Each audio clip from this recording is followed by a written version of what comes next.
Assalamualaikum warahmatullahi wabarakatuh, kids. Hari ini kita akan mempelajari materi gerak lurus berubah beraturan. Ini adalah lanjutan materi dari GLB yang pertemuan sebelumnya sudah dibahas ya. Nah, kalau ini GLBB, berubah beraturan.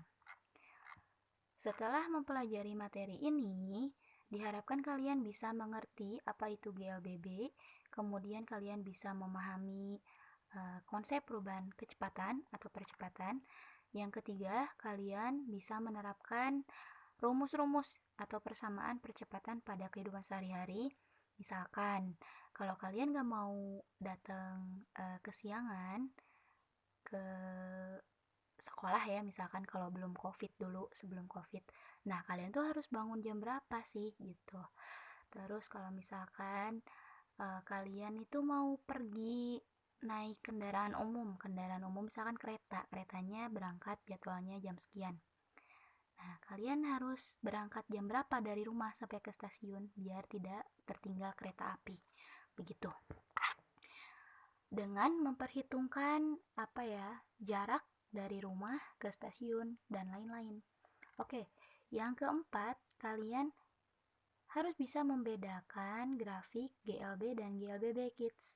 Yang terakhir, kalian akan saya kasih soal-soal hitungan serta pembahasan ya. Jadi contohnya yang berkaitan dengan GLBB. Nah, yang pertama, pengertian GLBB. Ini bisa dibaca seperti ini ya, kurang lebih. Gerak lurus berubah beraturan adalah suatu gerak yang terjadi di lintasan berbentuk lurus dan memiliki perubahan kecepatan. Nah, perubahan kecepatan ini dinamakan percepatan.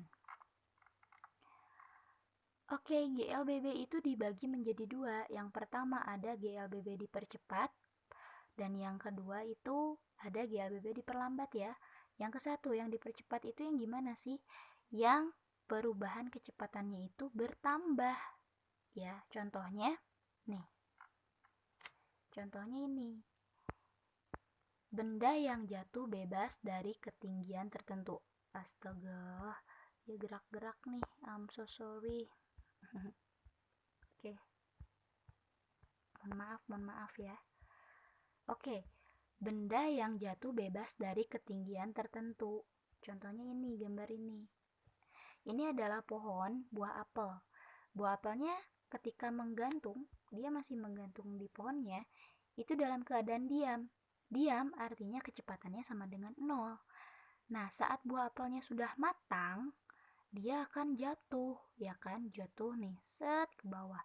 Dari tadinya diam sampai menyentuh tanah jatuh, dia akan mengalami perubahan kecepatan, yaitu dari kecepatannya 0 sehingga kecepatannya bertambah menjadi kecepatan yang besarnya tertentu ya. Itulah mengapa peristiwa ini dinamakan dengan GLBB dipercepat. Oke. Contoh yang kedua, benda yang meluncur dari puncak bidang miring. Nah, diambil contoh satu. Ini anak yang lagi main prosotan. Anaknya itu kan naik dari bawah sini ya. Tak tak tak tak tak tak tak. Nah, duduk di sini. Posisinya tadinya dia diam, duduk. Jadi artinya diam itu kecepatannya sama dengan 0. Terus dia meluncur wih ke bawah.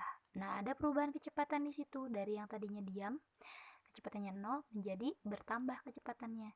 Sehingga dikatakan peristiwa meluncurnya si anak ini di perosotan juga adalah GLBB yang dipercepat gitu ya. Oke, next. GLBB diperlambat. Nah, kalau GLBB diperlambat itu adalah GLBB yang kecepatannya berkurang setiap saat. Contohnya di sini. Benda yang dilemparkan vertikal ke atas. Vertikal itu arahnya tuh atas bawah ya. Kalau horizontal arahnya itu nyamping. Benda yang dilemparkan vertikal ke atas. Nah, ini ada anak melemparkan koin. Koin tadinya didorong dengan kecepatan tertentu ya, kecepatannya besar, set, koinnya bergerak, makin lama makin ke atas, makin lambat tuh gerakannya. Artinya ada kecepatan yang berkurang, sampai akhirnya si koinnya tuh diem, ya kan, diem, artinya kecepatannya 0, itu kecepatan akhirnya. dan turun lagi ke bawah. Nah, saat koin dari jari anak ini dijentik ke atas sampai diam, itu namanya adalah GLBB diperlambat. Yang kedua, mobil yang bergerak dengan kecepatan tertentu kemudian direm, sehingga kecepatannya berkurang setiap saat sampai akhirnya berhenti. Gimana sih? Nah, tadinya di lampu hijau itu terus jalannya kan dengan kecepatan tertentu sampai akhirnya di depan ada lampu merah nih. Jadi si drivernya itu akan mengerem mobilnya. Direm artinya ada perlambatan atau pengurangan kecepatan sampai akhirnya si mobil ini akan berhenti dengan kecepatannya sama dengan 0. Nah, peristiwa mengurangi kecepatannya itulah yang dinamakan GLBB diperlambat. Gitu. Next. Di sini ada grafik GLB dan GLBB. Gimana sih gambarnya si grafik GLB dan GLBB ini? Nah, ada 3 macam grafik. Yang pertama, nih grafik GLB yang kemarin kita pelajari. Karena tidak ada perubahan kecepatan, si GLB ini ya udah gitu kan.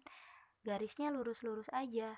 Garis grafik kecepatan terhadap waktunya itu lurus-lurus aja. Tapi beda sama GLBB karena ada perubahan kecepatan. Dari yang tadi, kalau yang dipercepat itu gambarnya jadi naik karena ada pertambahan kecepatan.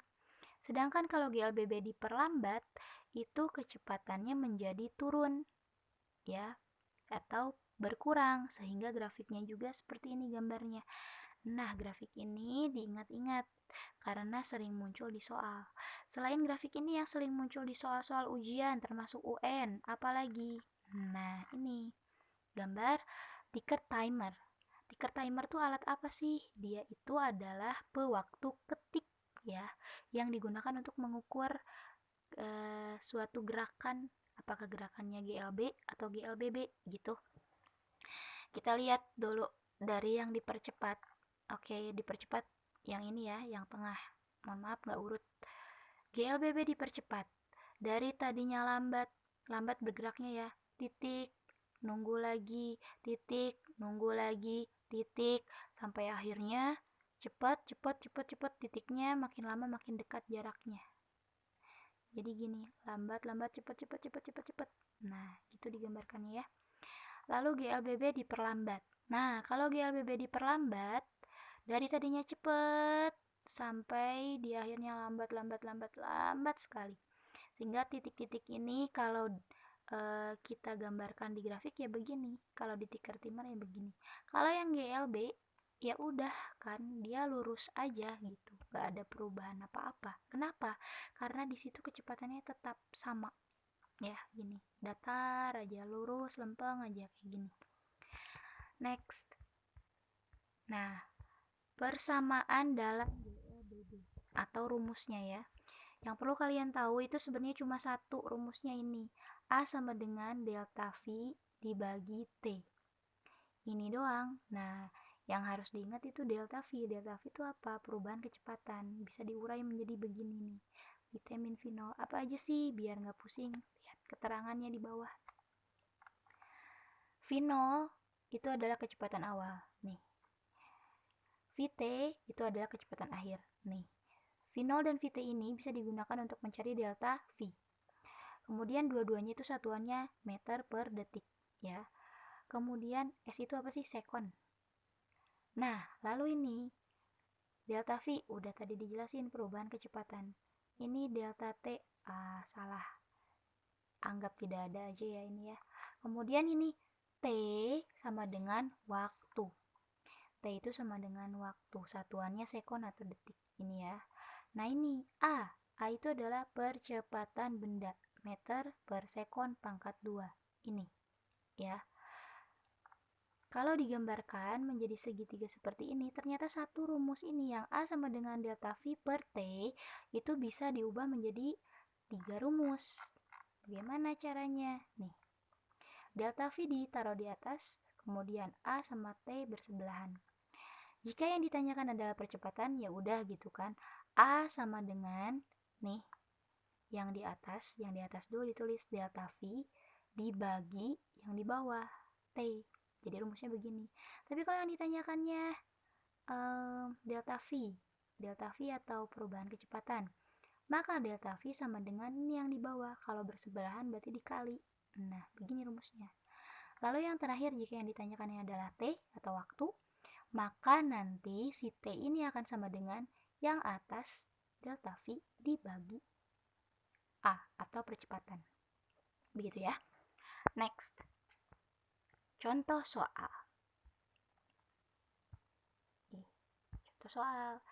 KKY naik sepeda di jalan menurun. Tanpa dikayuh, sepedanya meluncur dengan kecepatan 12 meter per sekon sampai di jalan yang datar. Oke. Jika KKY menuruni jalan tersebut dalam waktu 5 sekon, lalu kecepatan awalnya adalah 2 meter per sekon, berapakah percepatan KKY bersepeda? Berapa kecepatannya katanya? Oke. Nah, langkah ke-1 untuk mengerjakannya biasanya Bu Linda menggambar, ya kan? Menggambar dulu seperti ini. Nah, KKY tadinya di sini. Terus dia itu tanpa mengayuh sepedanya dia gelundung tuh ke bawah sampai akhirnya datar. Nah, waktu yang digunakan KKY untuk gelundung ke bawah itu adalah 5 sekon. Kita tulis VT kecepatan akhirnya adalah 12 meter per sekon. Kemudian kecepatan awalnya adalah 2 meter per sekon atau VT-nya, V0-nya. Lalu T-nya adalah 5 sekon. Kalau sudah dituliskan hal-hal yang diketahuinya, kemudian ditanyakan berapakah percepatannya, tulis A sama dengan A itu percepatan ya, titik. Oke, jawab deh. Nah, hai, ada KKY-nya nih. Cantik sekali tapi bohong. Nah, jawab. Rumusnya adalah A sama dengan delta V dibagi T. Ini tadi rumus yang pertama ya. Delta V-nya itu diuraikan guys, jadi VT min V0. VT min V0 per T. Dari mana ini? Kan tadi penguraian delta V itu adalah VT min V0. Kita masukkan tuh angka-angkanya. VT di sini 12 ganti, V0 2 ganti, T5 ganti. Kalau sudah seperti itu, kita kurangkan dulu nih 10 sama 2-nya. 12 dikurangi 2, kita kurangkan dulu 12 sama 2-nya. 12 dikurangi 2 sama dengan 10 dibagi 5. Jadi hasilnya adalah 2 meter per sekon pangkat 2. Itu ya, harus bisa dipahami. Next, contoh yang kedua. Seekor kuda berjalan dengan kecepatan 2 meter per sekon, kemudian mengalami percepatan 6 meter per sekon pangkat 2 selama 20 sekon. Tentukan kecepatan akhir kuda tersebut. Oke, yang ditanya kecepatan akhir yaitu VT ya. Kita tulis dulu. Awalnya dia berjalan, berarti kecepatan awalnya adalah yang kecil ini, 2 meter per sekon. Lalu mengalami percepatan, A simbolnya 6 meter per sekon pangkat 2. Lalu setelah itu dia itu berlari nih, dari berjalan itu berlari selama 20 sekon. Yang ditanyakan adalah kecepatan akhir kuda tersebut. Kecepatannya jadi bertambah berapa gitu dari tadinya 2. Oke, yang ditanya berarti VT sama dengan titik. Jawab. Pakai segitiga ini ya. Yang ditanyakannya ada unsur V-nya nih, berarti kita yang harus nulisin di awalnya tuh delta V. Delta V kita tuliskan di awal sama dengan nih angka-angka huruf-huruf yang bersebelahan. Delta V sama dengan A dikali T. Oke, setelah itu si delta V ini seperti biasa kita urai menjadi VT min V0. VT-nya berapa? Kan nggak ada. Kalau V0-nya berapa? Ada nih 2. Oke, ganti V0-nya 2. Terus A-nya berapa sih? A-nya 6 nih, 6. Gantilah A-nya dengan 6. Terus T-nya berapa? 20 guys, ganti 20. Setelah itu, si VT ini harus sendirian. Kenapa? Kan VT yang dicari. Ngapain ini 2 di sini? Oke, 2-nya suruh move on ke sini. Kalau ada perpindahan angka dari ruas kiri ke kanan atau dari kanan ke kiri, ya, pokoknya ada perpindahan ruas saja. Ini tandanya harus diubah. Kalau tadinya negatif, berarti diubah menjadi positif. Kalau tandanya positif, berarti diubah menjadi negatif. Di sini karena tandanya negatif, maka diubah menjadi positif. VT sama dengan ini ditulis lagi 6 dikali 20 di bawah. Nah, baru ini pindahin plus 2.